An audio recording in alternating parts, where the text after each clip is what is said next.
اعوذ باللہ من الشیطان الرجیم بسم اللہ الرحمن الرحیم۔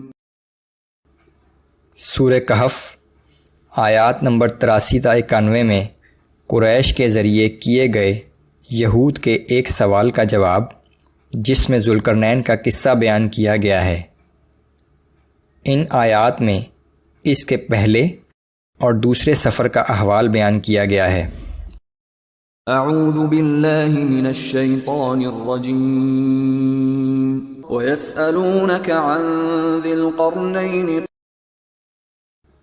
اور اے پیغمبر صلی اللہ علیہ وآلہ وسلم، یہ لوگ آپ سے ذوالقرنین کے بارے میں پوچھتے ہیں۔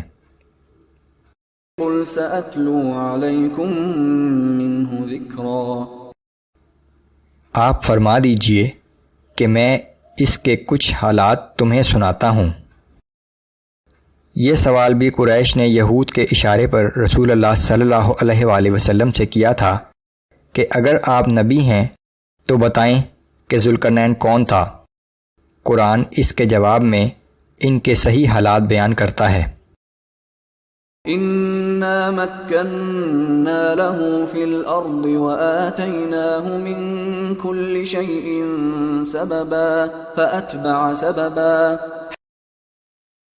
بے شک ہم نے اسے زمین میں اقتدار عطا کیا تھا اور اسے ہر قسم کا ضروری ساز و سامان دے رکھا تھا، سو اس نے تیاری کی اور ایک سفر پر روانہ ہوا۔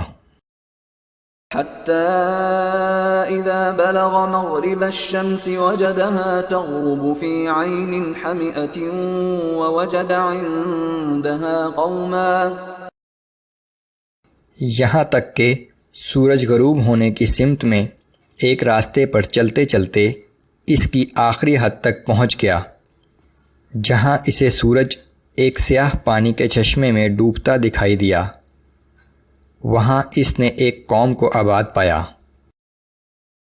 قلنا يا ذا القرنين إما أن تعذب وإما أن تتخذ فيهم حسنا،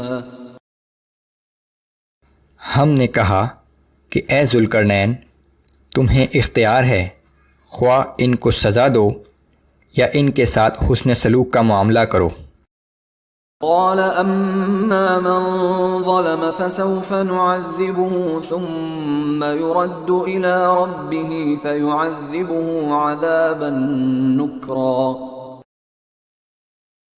ذوالقرنین نے کہا کہ ان میں سے جو شخص کفر و فسق کرے گا اسے ہم ضرور سزا دیں گے، پھر جب وہ اپنے رب کی طرف لوٹایا جائے گا تو وہ اور بھی سخت سزا دے گا۔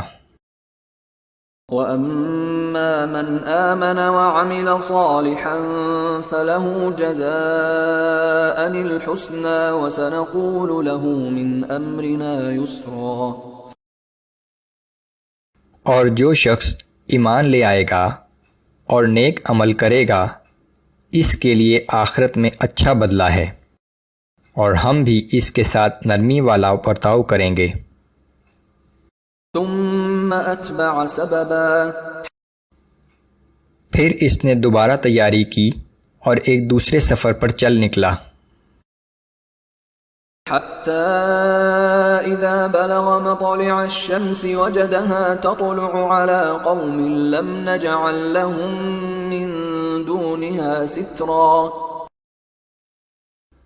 یہاں تک کہ سورج طلوع ہونے کی سمت میں ایک راستے پر چلتے چلتے اس کی انتہائی حد تک پہنچ گیا تو اس نے سورج کو ایک ایسی قوم پر طلوع ہوتے دیکھا جن کے لیے ہم نے سورج سے بچاؤ کے لیے کوئی پردہ نہ رکھا تھا۔ كذلك وقد احطنا بما لديه خبرا، ان کی حالت کچھ ایسی ہی تھی اور جو کچھ ذوالقرنین کے پاس تھا اس کے بارے میں ہمیں پورا علم ہے۔